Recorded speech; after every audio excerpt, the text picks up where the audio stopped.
In this segment, we're going to take a look at how a typical conductor is constructed, so you'll have an understanding of what conductors do and how they do it. Then we'll take a brief look at how cables are put together. But before we start, let's define conductor and cable to make sure we're all using these terms the same way. A conductor is any material that provides an easy path for the flow of electrical current. Virtually any material will conduct electricity, but some do it better than others. Copper, silver, and aluminum are examples of materials that are good conductors. Of these, copper is the one most commonly used in standard electrical applications, and that's the one we'll use as our example. A cable is two or more conductors insulated from each other, but bound together by a common covering. You may hear single conductors called cable, and you may hear a multi-conductor called cable. But for simplicity's sake, in this lesson, we will use the term conductor to mean a single conductor and the term cable to mean two or more conductors in a common covering. All right, we've defined the terms. Now let's see how a conductor is constructed. Here we've got a bare conductor. Now most conductors can be divided into two categories, bare and insulated.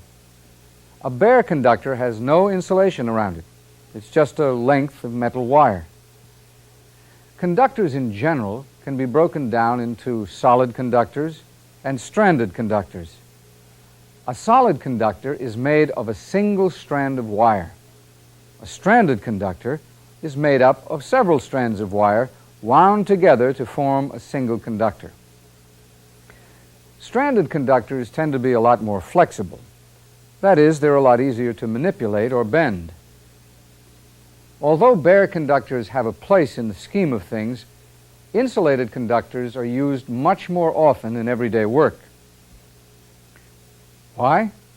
Well, the insulation offers two kinds of protection, mechanical and electrical. Copper is a relatively soft metal. It can be damaged easily, so you want some mechanical protection around the copper to keep it from being damaged. The electrical protection that insulation provides has a lot to do with the fact that copper is such a good conductor. It provides a nice, easy path for current to follow. The insulation's there to keep the current on the path. Insulation materials are by design poor conductors. They offer high resistance to current flow. Materials that fall into the category of poor conductors include glass, rubber, paper, and plastic. To make this an insulated conductor, we have to cover it with a layer of insulating material. Let's cover it with rubber. Rubber won't permit much in the way of current flow. Okay, now we have a conductor insulated with rubber. The rubber gives us the two advantages we mentioned earlier. It keeps current flow within its boundaries and provides mechanical protection from damage like nicks or scrapes. This insulated conductor could be installed in lots of circuits inside the plant, just as it is.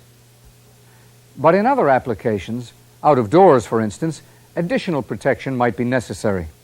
In that case, a jacket like this one might be added. It covers the primary insulation. Jackets are commonly made of hard plastic material which provides additional insulating properties and mechanical strength to a conductor. This is called a sheath. It's an additional covering applied over a jacket, mainly to provide extra mechanical protection. When you start working with high voltage installations, you'll find conductors and cables covered with multiple layers of insulating materials that range all the way from organic materials like rubber to complex synthetic materials developed to meet specialized needs. As a rule, though, The additional protection provided by jackets and sheaths is only needed for applications in which the environment or the temperature demands special treatment. Under ordinary circumstances, one insulating material usually provides all the protection a conductor needs. Well, we've seen how a conductor is built, but what about cable? How's it different from a conductor? Well, they don't differ in basic function, but they do differ in design. Let's look inside a cable and you'll see what I mean. Here we have three conductors separated from each other by insulation.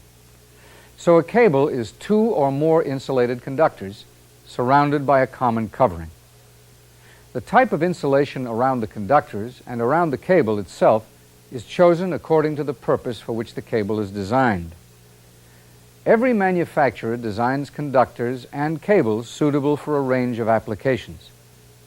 In the next segment, we're going to talk about how conductors and cables are classified and how they're rated. But before we get into that, why don't you review the material we've just covered in your text? If you have any questions, be sure to ask your instructor about them.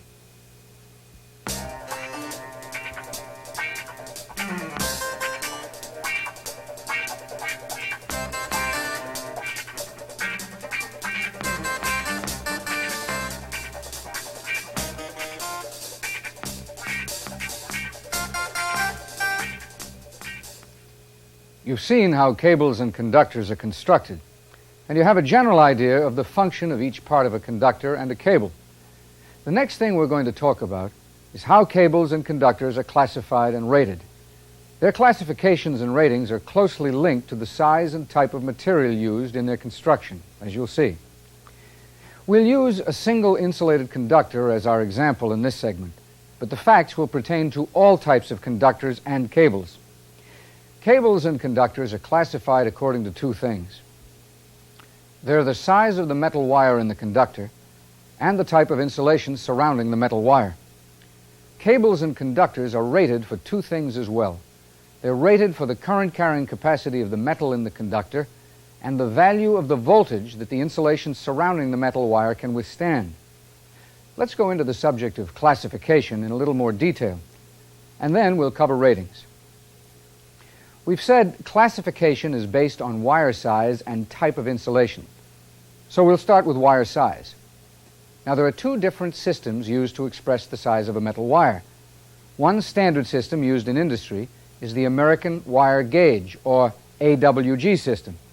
The wire size of most of the cables and conductors you'll be installing will be designated according to the American Wire Gauge system. In this system, each conductor is assigned a number that designates its trade size. By trade size, we mean the standard size that's recognized in the industry. AWG sizes range from number 40 to number 4/0. Here are a couple of commonly used sizes. This is a number 8 AWG. This is a number 4. As you can see, the size 8 is smaller than the 4. This pattern holds true for most of the system. As the number increases, the conductor's actual size decreases. However, once you get up into the 0 sizes, they follow a more natural progression. 1/0 is smaller than 2/0, and so forth up to 4/0. But that's not to say that 4/0 is the largest size conductor available. Once you get beyond size 4/0, you're into another system, the circular mill system. The range of sizes in this system goes from 250,000 circular mills to 2 million circular mills. The size designation for this system is based on the cross-sectional area of the metal wire. This cross-sectional area is measured in circular mills. A circular mill is a circle that has a diameter of 1 mil, or 1/1000th of an inch. In this case, the area is equal in size to 250,000 circles, each having a diameter of 1 mil. So this is a 250,000 circular mill conductor, or as it's usually abbreviated, 250 MCM. MCM stands for 1,000 circular mills. Now, here are some samples of conductors that are sized according to the circular mill system. This is a 400 MCM conductor. This one's a 500 MCM. As you can see, as the circular mill size designation gets larger, So does the conductor. Well, we've covered the two systems that are used to designate conductor sizes, and we've looked at samples of each. Let's take a general look at the second thing classification is based on: types of insulation. The materials used to insulate conductors can be divided into two general categories: organic materials and inorganic materials. Organic insulation consists of materials made from plant or animal fibers like cotton, silk, paper, and rubber. Inorganic insulation consists of materials like glass, porcelain, or plastic. Now, once you get past the general categories of organic versus inorganic materials, you're dealing with a series of letter designations. These designations are assigned to different types of insulation, just as numbers were assigned to conductor sizes in the two systems we just talked about. The letter designation is used to identify the composition of the insulation and its application. Because the composition of modern insulation materials is so complex and their applications so varied, it would be impractical to try to memorize what all the letter designations stand for. So the industry developed charts that contain this information. After you've been on the job for a while, you'll find you do know all the particulars about a number of types by heart. But there'll probably still be occasions when you'll need to refer to a chart. We've included one in the text, and we'll be using it later on in the next segment. Well, we've talked about size and insulation types, and the fact that conductors and cables are classified on the basis of these two things. Let's go on to discuss how they're rated now. We've said that the rating is based on the current carrying ability of the metal wire and the value of the voltage the insulation can withstand. Let's start with the current carrying ability. A conductor's current carrying ability is usually referred to as its ampacity, so we'll use that term from now on. Strictly speaking, the ampacity of a conductor is based on two things: the size of the metal wire and the type of metal the wire is. Now, you'll hear the word ampacity used in at least 2 or 3 different phrases. For instance, you'll hear the phrase maximum ampacity, and you'll hear the phrase allowable ampacity. In addition to those, you'll also run across derated ampacity. Let's talk about maximum ampacity first. The maximum ampacity of a conductor is the maximum amount of current a bare conductor can carry without overheating. You're aware of the fact that when current flows through a conductor, that current meets some resistance, even in the best conducting materials. Energy is required to overcome this resistance. That energy is given off as heat.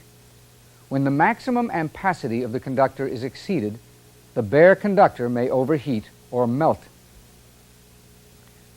Now, when a conductor is insulated, the insulating material dictates to a great extent the amount of the current the conductor can carry. That's because in most cases, insulation will overheat and be damaged before the conductor will. So with this fact in mind, engineers established a maximum operating temperature for conductors covered by specific types of insulation. To determine how much current a specific sized insulated conductor could carry at a specific operating temperature, 2 factors had to be considered. They were the ambient temperature and the internal temperature rise. Ambient temperature is the temperature of the area in which a conductor is installed. But since the ambient temperature changes with the seasons, if not day to day, a standard was established for ambient temperature. That standard is 86 degrees Fahrenheit. The other factor, internal temperature rise, is the amount that the temperature of the conductor rises above ambient temperature when current is flowing through the conductor. The amount of current flow that causes the conductor to reach the maximum operating temperature limit is what's called the allowable ampacity of the insulated conductor. The allowable ampacity of an insulated conductor and its maximum operating temperature limit go hand in hand. Now, all types of insulation don't have the same maximum operating temperature. There are different established maximum operating temperatures for different types of insulation. The internal temperature rise of the insulated conductors that goes with each of the established maximum operating temperatures is going to be different too. The internal temperature rise gets higher as the maximum operating temperature increases, but the standard for ambient temperature is always the same, 86 degrees Fahrenheit. Well, what does this mean in terms of allowable ampacities for insulated conductors? Simply put, it means that the same size conductor will be allowed to carry more current if its insulation has a 167 degree Fahrenheit maximum operating temperature limit than it can if it's got a 140 degree Fahrenheit limit. You see, assuming the standard ambient temperature of 86 degrees Fahrenheit, the internal temperature rise permitted with the 140 degree Fahrenheit limit is 54 degrees Fahrenheit. With 167 degrees Fahrenheit, the allowable internal temperature rise is 81 degrees Fahrenheit. You can increase the allowable ampacity of a conductor by changing, that is, upgrading the type of insulation around it. Well, we've said as much as we need to about insulated conductors' ampacity ratings, for now at least. Let's go on to voltage ratings. A conductor's voltage rating is based on how much voltage can be applied to the insulation without its breaking down, that is, before current will pass through it. Just as there are different maximum operating temperatures, there are different voltage ratings. For example, a particular type of insulation may have 4 different ratings. It may be rated at 250 volts or 600 volts, or 1,000 or 2,000 volts, depending on its thickness. You should always be able to see the voltage rating of a conductor's insulation stamped right on it. And you're going to have to check the rating on the conductor against the operating voltage of the circuitry to be sure the rating is high enough to do the job. There's an additional factor to consider if you're working with AC circuitry. You're probably aware that AC voltage goes from a peak value to 0, then reverses direction and goes back to peak value in the opposite direction. Well, most AC circuits are rated according to the effective voltage, and that's less than the peak value. But when you're installing a conductor, you've got to be sure its insulation is rated to withstand the peak voltage. It's easy enough to be sure. You multiply the effective AC voltage by 1.414. This gives you the peak value of the AC voltage, and that's what you insulate for. Well, we've certainly covered a lot of material in this segment. We've gone over how conductors are classified and how they're rated. In the next segment, we're going to use this information to select a conductor. So why don't you take some time now to review all this material in your text and make sure it's all clear to you. If you have any questions, be sure to ask your instructor about them.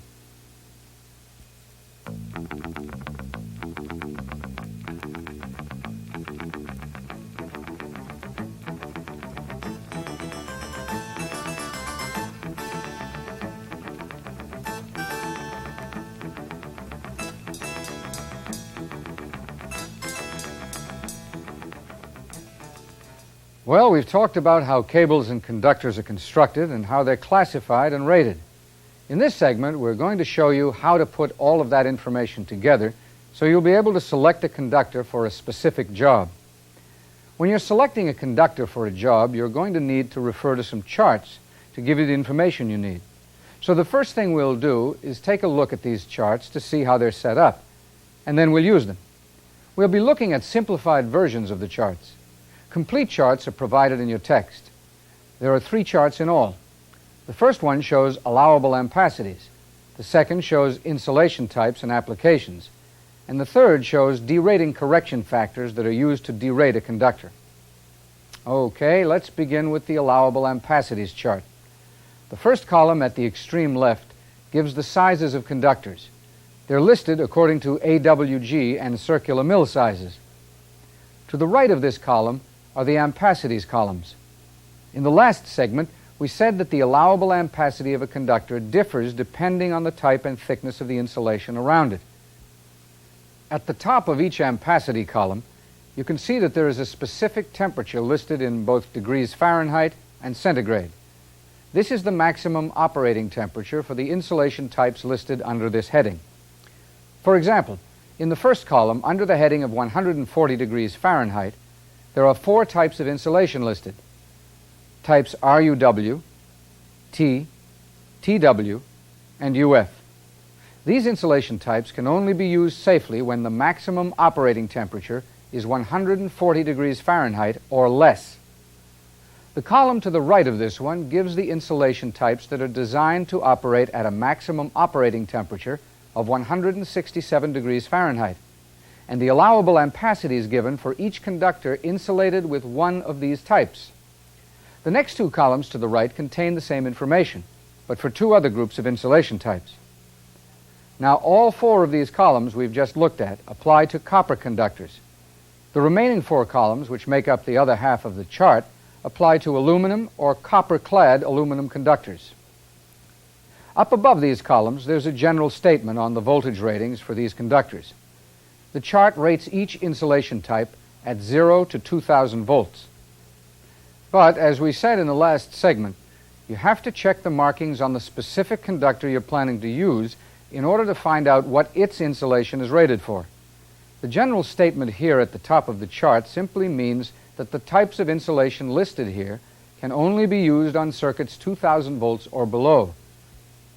It doesn't mean that every conductor listed on this chart will be rated for 2000 volts.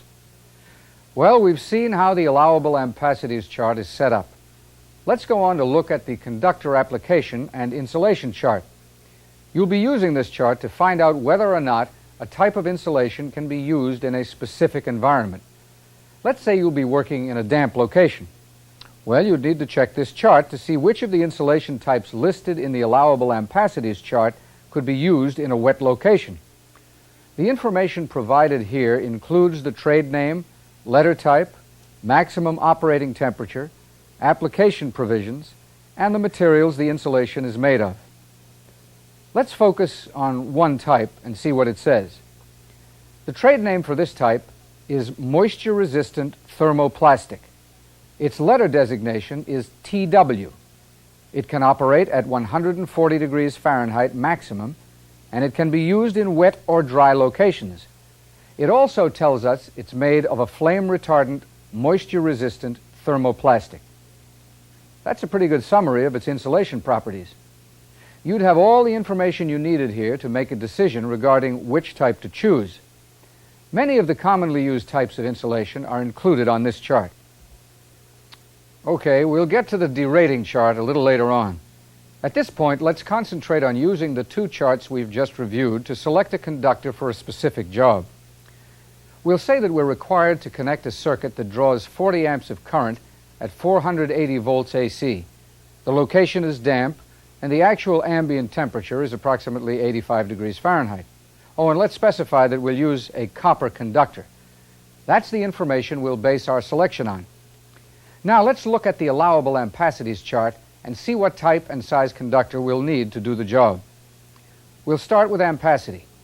Going down this column, we find 40 amps. Looking to the left, in the size column, we see the size conductor we need is a number 8 AWG. We're using this first column because we want to use one of the insulation types listed above. They're the most common types, so they're usually readily available. Our next consideration is maximum operating temperature.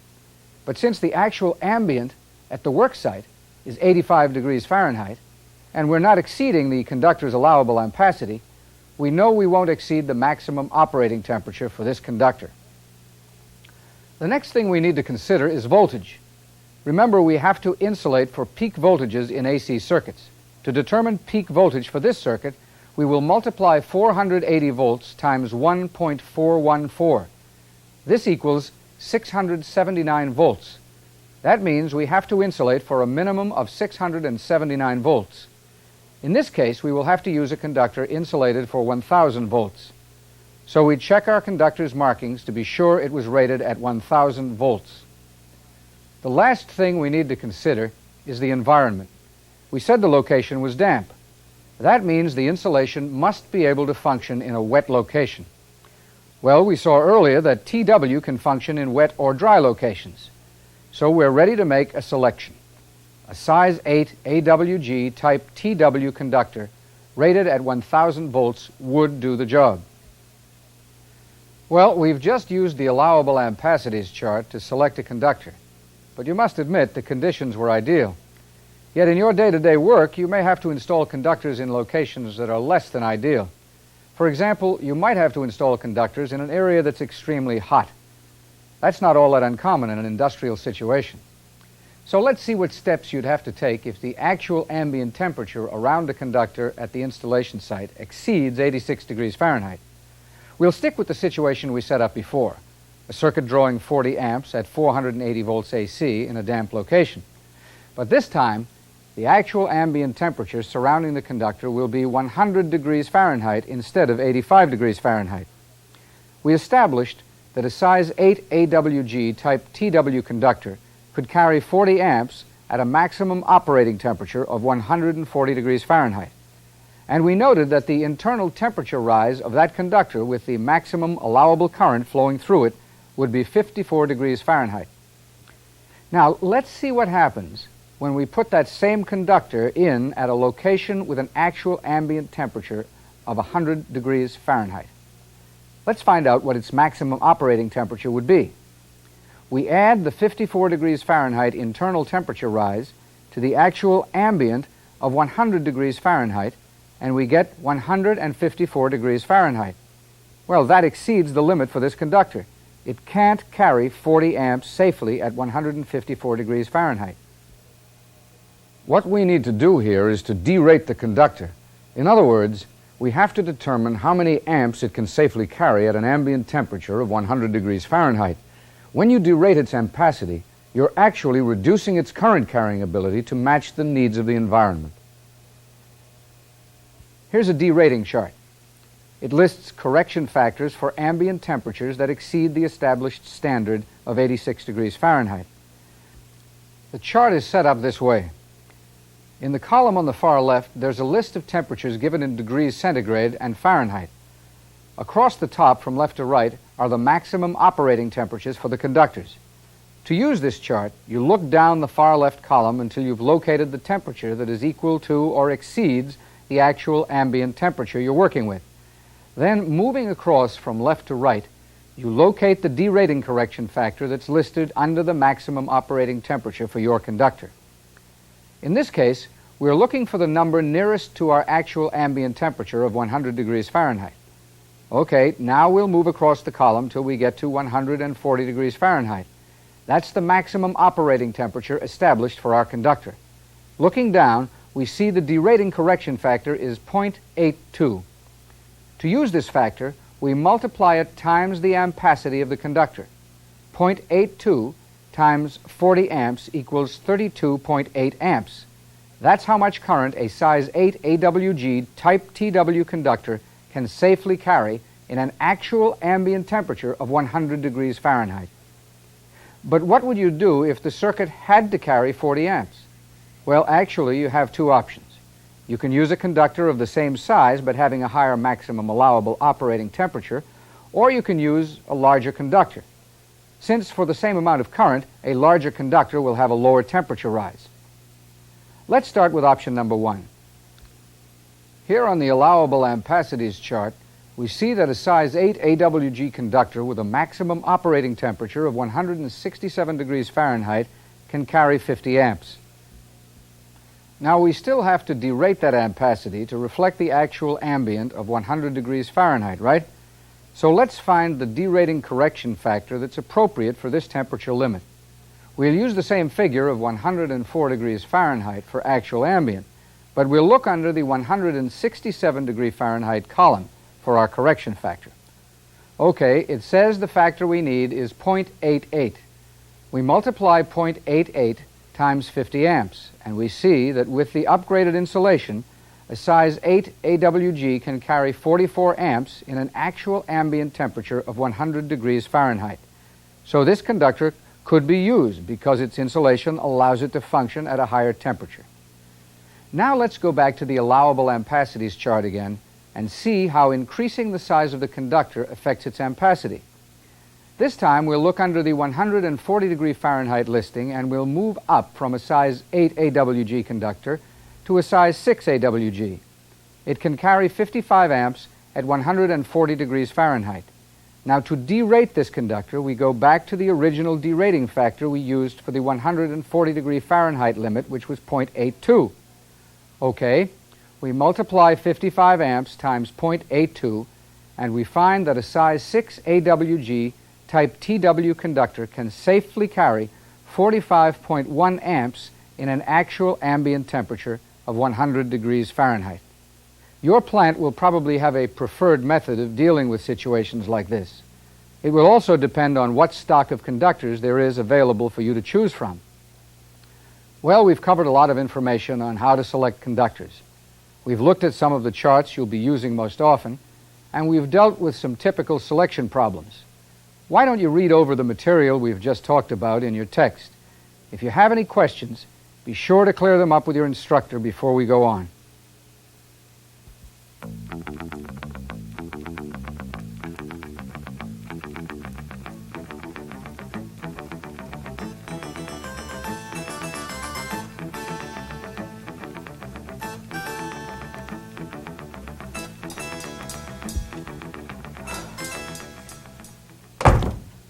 Well, now you're familiar with the terminology used to describe conductors and to describe cables and some of the factors that have to be considered when you're selecting them. So let's go on to another aspect of our job as electricians. Let's go on to talk about some of the tasks that are frequently associated with conductors. In this segment, we'll concentrate on how to do a splice in a low-voltage system, and we'll look at the hardware that goes along with the task. A splice is a point at which two or more conductors are connected together to extend the overall length of the conductor, or a point at which two or more conductors branch out from a conductor. There are several kinds of devices used to connect the ends of conductors together within the splice. For simplicity's sake, we'll refer to these devices as connectors for the time being. Connectors usually fit into one of two categories: thermal connectors and mechanical connectors. Let's briefly discuss thermal connectors first. Although they're used in some circumstances, the National Electrical Code restricts their use in many situations. In addition to the restrictions applied by the code, there's another reason why thermal connectors are used less frequently than mechanical ones. Mechanical devices are easier to use, which means you can do a splice more quickly and efficiently with them. Thermal connectors use heat to make the connection between two conductors. One common method of making a thermal splice is to twist the ends of the conductors together and solder them. Now, this particular method requires no additional connecting device, but it will require insulation. Insulating splices is usually the final step in a splicing procedure, and it's usually done with electrical tape. However, some thermal connections do require special hardware that are used with solder to connect the ends of the conductors. Now, here's an example of a thermal lug. If you're familiar with lugs, you might expect to see a hole somewhere on the barrel of the lug. But on a thermal lug, a hole would allow solder to drip out of the barrel as it was applied. So one way to distinguish between a thermal lug and a mechanical lug is that you won't see a hole on the barrel of the thermal lug. Otherwise, the general construction may well be identical. Well, let's sum up what we've said about thermal connectors and thermal splices. Heat provides the means of joining the conductors together, and solder used alone or with a thermal lug are among the most common methods used to do a thermal splice. Let's go on to look at some mechanical connectors now. We'll concentrate on this type of connector because they're the ones you'll use most frequently in your day-to-day work. Mechanical connectors use mechanical pressure to join the ends of the conductors to the connector. Your primary objective whenever you're making a splice is to make sure that you've got a strong connection. It's got to be strong in two ways: mechanically strong and electrically strong. Now, here's an example of a mechanical connector that's frequently used to splice small conductors. It's a wire nut. It's one of the simplest connectors to put on. What you do is strip the insulation off the ends of the conductors and place the ends in here. Then you turn the wire nut until it's tight. Now, this type of a connector has an insulated shell. So once you've got it on tight, the splice is done. You don't need to add further insulation. Now, here's another mechanical connector called a sleeve. To make a splice using a sleeve, strip back the insulation a bit to ensure a good electrical connection within the sleeve, and then insert the ends of the conductors into the sleeve. After the conductors are in place, they're mechanically secured to the connector with a special tool called a crimper. You'll see how crimping is done later on in this segment. Now, this is another mechanical connector. With this type of device, the conductors are laid in the connector side by side and fastened in place as this nut is tightened. This is called a split bolt connector. Now, this connector is a mechanical lug. It's attached to the end of a conductor and crimped in place. Lugs can be used to connect two or more conductors together, and they can also be used to connect conductors to electrical equipment, with the exception of the first mechanical connector we saw, the wire nut. All of the other devices, the sleeve, the split bolt connector, and the mechanical lug, need to be insulated. Before we get into that part of the procedure, though, let's talk about the factors you have to consider when you're selecting a connector for a splice. You have to base your decision on two things: size and metal. The size of the conductors you're splicing together and the type of metal the conductors are made of. On most connectors, you'll see either a size or a range of sizes stamped on the metal. And in addition to that, you may find information that specifies the type of metal the device is suitable for. For example, you might see the letters AL, CU stamped on the connector. This would tell you that the device was suitable for a conductor that was made of either copper or aluminum. The designation of AL stands for aluminum and indicates that the connector should only be used on aluminum conductors. Anytime you come across a device that has no metal designation on it, restrict its use to copper conductors. Well, let's sum up what we've covered so far. We've talked about what a splice is, and we've looked at some typical connectors that you'll be using when you're making a splice. We've also gone over the factors you have to consider when you're selecting a connector for a particular application. Now it's time to take a look at the splicing procedure itself. We'll go over to the electrical shop in the plant for that. Bill's going to use a wire nut to make the first splice. The first step in the procedure is to strip the insulation off the ends of the conductors. He's using a stripper to do this. The amount of insulation he strips off is determined by the size of the wire nut. Now he places the ends of the conductors side by side and slips the wire nut on. He turns the wire nut until he sees the conductors start to twist a little. That tells him that the nut's on good and tight. The wire nut is insulated, so Bill doesn't have to do anything more. The splice is complete. Now Bill's going to be working with larger conductors. He's already chosen the sleeve he's going to use based on the two factors we mentioned, size and metal. He places the barrel of the sleeve next to the end of the conductor and puts his thumb where he'll start to strip. He'll use a knife to do the job this time because the conductors are so much bigger. He makes a 360-degree cut around the insulation at the mark. He has to be careful not to nick the metal of the conductor as he works. Then he splits the insulation and pulls it off.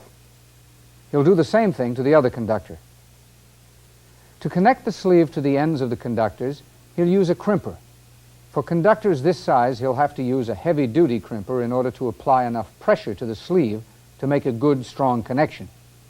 Crimpers come in a variety of sizes, just as conductors and connectors do.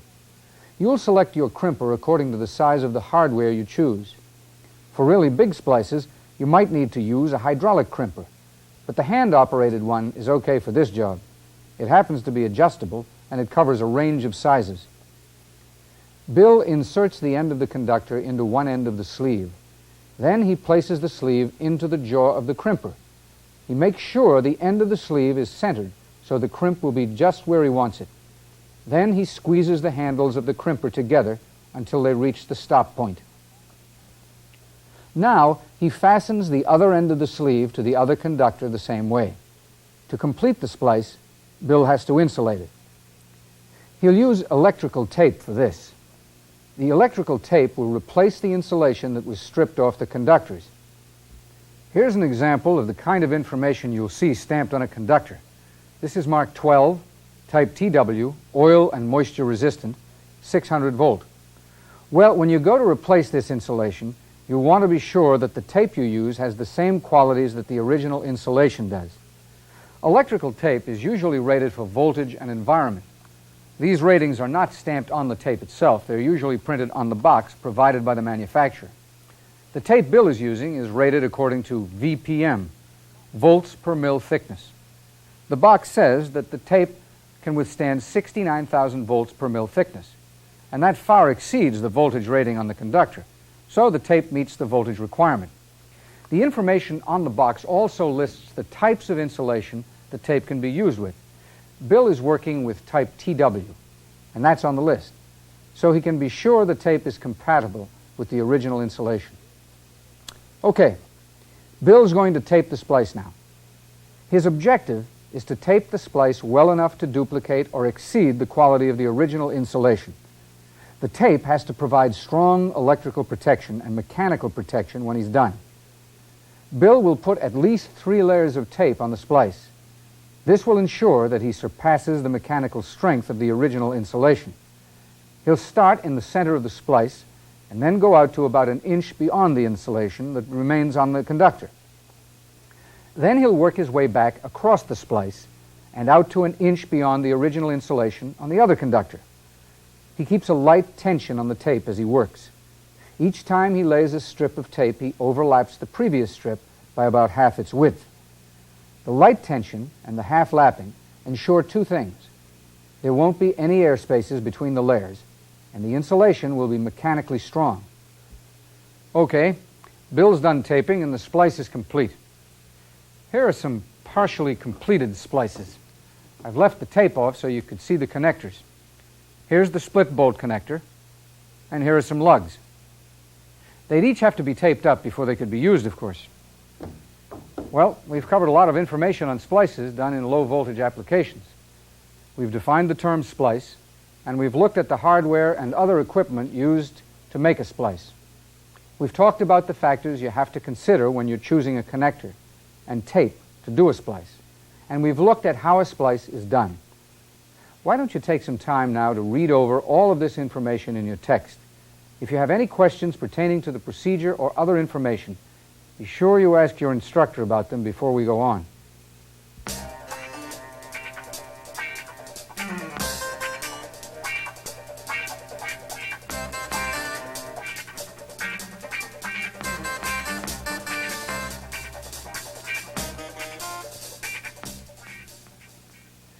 Well, Bill's shown us how he does a splice. The next thing he's going to do is a pretty routine task for electricians. He's going to pick up a work order to put a motor into operation. Since this job is one that you'll be doing so often yourselves, we're going to follow Bill through all the steps involved, and they'll include something we haven't discussed yet: how to pull conductors through conduit. But that's practically the last thing we'll talk about. First things first. Let's look at the work order. It specifies that he's to run 3 12 AWG type TW conductors through 100 feet of conduit and connect up a motor. That means the first thing Bill has to do is go to the motor and check out the nameplate. He needs to verify that these conductors will do the job. In other words, he's going to make sure the size 12 conductors meet the amperage requirements and the voltage requirements. And he's going to have to check out the temperature and the location of the job site. Okay. What does the nameplate on the motor say? Well, it's a 2.68 amp, 440 volt, 3-phase AC motor. One look around the area tells him there's going to be moisture in the environment, and he'll have to allow for that. But as far as temperature is concerned, it won't exceed 86 degrees Fahrenheit or 30 degrees centigrade, so that won't present any difficulties. Okay, Bill can check his ampacity chart now to make sure number 12 AWG can carry 2.68 amps. To make his calculations, Bill will round this figure up to 3 amps. This is accepted practice, providing he doesn't go below 2.68 amps or he doesn't go above the next whole number. Well, it can carry 20 amps. That's far more than the required amount. But Bill will stick to what's stipulated on the work order. You see, the policy in his plant states that nothing smaller than a 12 AWG conductor can be used on a 3-phase motor. Next, he considers the voltage requirement. All of the conductors on the chart are rated to withstand up to 2,000 volts, so there's no doubt that the 480 volts AC will be covered within the 0 to 2,000 volt range. The ambient temperature is below 86 degrees Fahrenheit, so the size 12 conductor is going to be fine in that respect too. What's left of the 4 basic requirements? Right, environment. The insulation has to be approved for a wet location. Well, we learned earlier that TW could be used in either wet or dry locations, and Bill's sure to have worked with it before, so he'll know that the type TW will do the job. All right, Bill's verified that the conductor specified in the work order meets the 4 requirements we talked about earlier. But in addition to those 4, there are a couple of other factors Bill has to consider. One is the surge factor because he's working on a motor circuit, and the other is voltage drop. Voltage drop has to be considered because of the distance, 100 feet, that the conductors have to travel. Let's see what the surge factor involves first. Whenever you're hooking up a motor, you'll have to consider surge. Surge is the term that describes the additional amount of current that's needed to start the motor. Bill will use a standard figure to calculate the surge factor. He'll take 125% of the amp rating listed on the nameplate. 125% of 3 amps is about 4 amps. Now the 12 AWG conductor is rated for 20 amps, so Bill knows that this size conductor can easily handle the current required to start the motor. Voltage drop is the next factor he has to consider. Anytime you're dealing with conductors that run a significant distance, like 100 feet, you'll have to consider voltage drop too. You see, as a conductor's length increases, its resistance to current flow is greater, and due to the increased resistance, you have a loss of voltage, or a voltage drop. Now, the amount of the voltage drop has to be kept within limits, and the limits are pretty much standard. Industry considers anything over 2% inefficient. So what Bill has to do is make sure that the conductor can still carry the amount of current the motor needs within a 2% voltage drop. Voltage drop is important because if the motor operates at less than its rated voltage, it'll operate inefficiently, and eventually other problems will occur. For example, the motor will overheat. So to make sure the voltage drop stays within 2%, Bill will check a voltage drop table. This is a portion of the table. The complete voltage drop table is in your text. This table gives the distance at which a given size conductor can carry a given amount of current within a 2% voltage drop. Now Bill's working with a 3-phase circuit. But the voltage drop table gives the voltage drop for single-phase circuitry. To adapt the information for 3-phase, we'll use another industrial standard. It's necessary to multiply the distance given for single-phase by 86.7%. When we get to that point, we'll round 86.7% to 86% and do the calculation. But first, we need to find 480 volts. Okay. The next thing we have to look for is 4 amps. 4 amps isn't listed, but 5 amps is.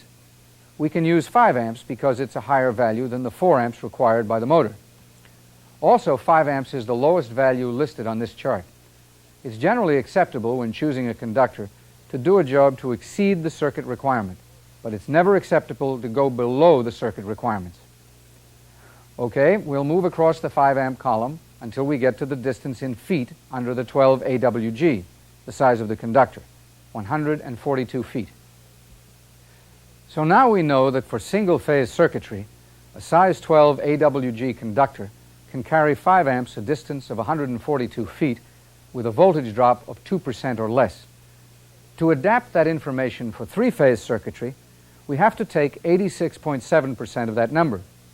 We said we'd round it off, so we will. 86% of 142 feet is 122 feet. So for 3-phase circuitry, a size 12 AWG can span a distance of 122 feet with a voltage drop of 2%. Since we know that the conductors Bill is working with will actually be spanning a distance of 100 feet, and the calculation was done for 5 amps, when even with the surge factor the motor will only draw 4 amps, there's no question that the size 12 AWG conductors can do the job. The motor will operate efficiently as far as its voltage requirement is concerned. Let's sum up quickly what Bill had to consider when he verified the conductor selection. First, he made sure the conductors met the amperage requirements and voltage requirements, and then the temperature and environmental requirements. After that, he considered the surge factor, and given the distance the conductors had to travel, the voltage drop. But Bill's only half done. There's still more checking to do. Now Bill has to deal with another aspect of the job. It has to do with the conduit. Conduit is a type of pipe electricians use to run conductors through. It provides good mechanical protection for the conductors. Now there are rules in the code regarding how many conductors you can run through conduit. Bill has to check to be sure it's okay to run 3 size 12 AWG conductors through the conduit so far as the code's concerned. Bill knows it's 3/4-inch conduit, so he goes to a chart that tells the maximum number of conductors that are allowed in a given size conduit. This is a section of the chart. The complete chart is in your text. The conduit sizes are given at the top. On the left are the types of insulation and the sizes of the conductors. Okay, we found 3/4-inch. Now we need to find type TW and size 12 AWG. How many are allowed? According to this, we're well within the limit. 12 is the maximum, and we only need to run 3 conductors. Well, Bill's checked out all the facts he needs to know. He knows the conductors are okay for the job, and he knows the conduit can carry 3 conductors. Now he can begin the installation. Bill checks the electrical equipment to see if it's been de-energized. It's already been tagged out and the switch is off. Bill checks his voltage tester on an energized source to be sure it's working. Now he tests the circuit, phase to phase and phase to ground. Finally, he checks the voltage tester again to be sure it's in good working order. Okay, he knows it's safe, so he'll go on. Bill has to pull the conductors through the conduit. He'll use a fish tape to do it. The fish tape is a stiff wire that's usually contained in a plastic reel. First, Bill will run the fish tape through the conduit starting at the motor and work back through the conduit. That'll make the job of pulling the conductors through the conduit less difficult. It's easier to feed the conductors into the conduit downward, and it'll give him leverage when he pulls them out at the motor. Once he's got the fish tape through the conduit, the conductors will be fastened to the hook at the end of it. Rod, another electrician, is going to help Bill. He'll strip off a few inches of the insulation, then thread the conductors through the hook and fold them back. Then he'll tape the ends of the conductors in place. This will ensure that the conductors don't get separated from the hook, and it'll also help to make it easier to pull. Now Rod's going to help Bill out by feeding the conductors into the conduit. This will keep the conductors from rubbing on the edge of the conduit, and it'll also help Bill as he pulls. It should be almost all the way through by now. Whenever you're pulling conductors through conduit, it's a good idea to leave a little extra length projecting from the conduit. Then, if for some reason you need an extra inch or two, you've got it. Okay, Bill's got what he needs. He unwraps the tape at the hook and straightens out his conductors. A little extra is left at this end too. At this point, Bill's ready to hook up the motor. That'll involve terminations. We'll watch him do a termination in the next segment. But before we do, why don't you take some time to read over the material in your text on what we've just seen?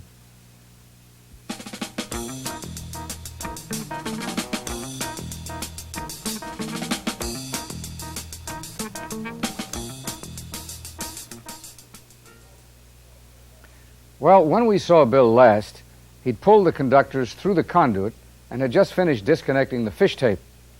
The next thing he's going to do is terminate those conductors to complete the circuit between the contactor that operates the motor and the motor itself. Before we go down into the plant to watch Bill finish up the job, though, let's talk about what a termination is. A termination is a stopping point for a conductor. It provides a means of connecting conductors to electrical equipment and completing a circuit. The devices used to do terminations are called terminators. Terminators can be divided into the same 2 general categories as our splice connectors, thermal and mechanical. When selecting a terminator to do a job, the same criteria apply to it as apply to a splice connector. In other words, the terminator must be made of the proper material and it must be the proper size. Now let's go back to the plant now and watch Bill as he does some terminations. He's already completed the first mechanical connection. We'll pick it up as he starts the second. The type of terminator he uses is a lug. He holds the lug up to the conductor to judge how much insulation should be stripped away. Then he strips it.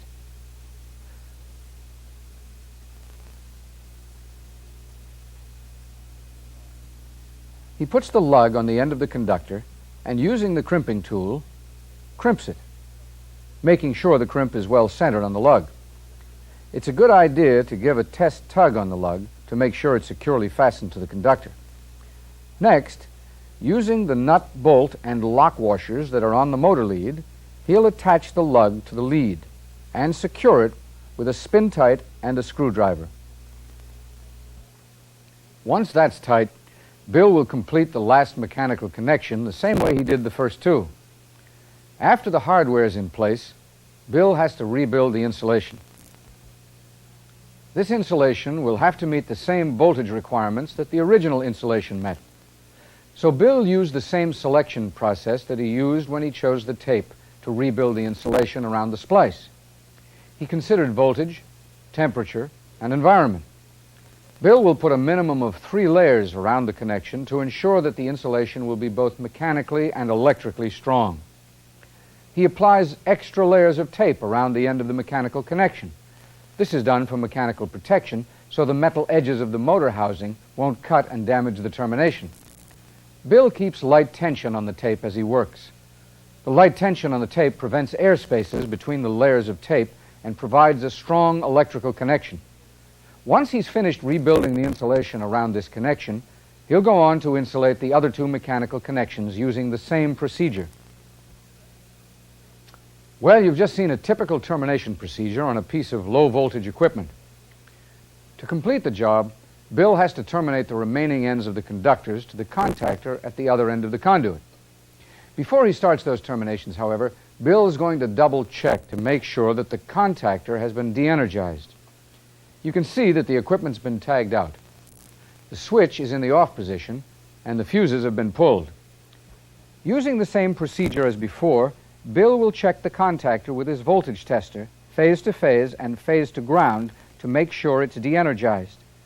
Once he knows it's safe to work on, he'll go on. Here, Bill's working with a set screw terminator. He measures the length of conductor he'll need to reach the set screw and snips off the rest. As before, he'll allow a little extra, in case he needs to go back to work on the circuit for another reason. Then he determines how much insulation he needs to strip and strips the insulation off. All he has to do now is insert the conductor into the slot and tighten down the screw to hold the conductor in place. Bill doesn't have to use tape to rebuild the insulation in this situation. Air serves as the insulator here due to the amount of space between the set screw terminators. Air is a good insulator. Looks like Bill's finished all 3 terminations. Now he'll test run the motor. The motor's running, and it's running in the right direction. Bill's finished as far as the work order is concerned. Why don't you read over what your text has to say on termination procedures and make sure you understand it completely. If you have any questions on the material in the last segment, be sure you bring them up with your instructor.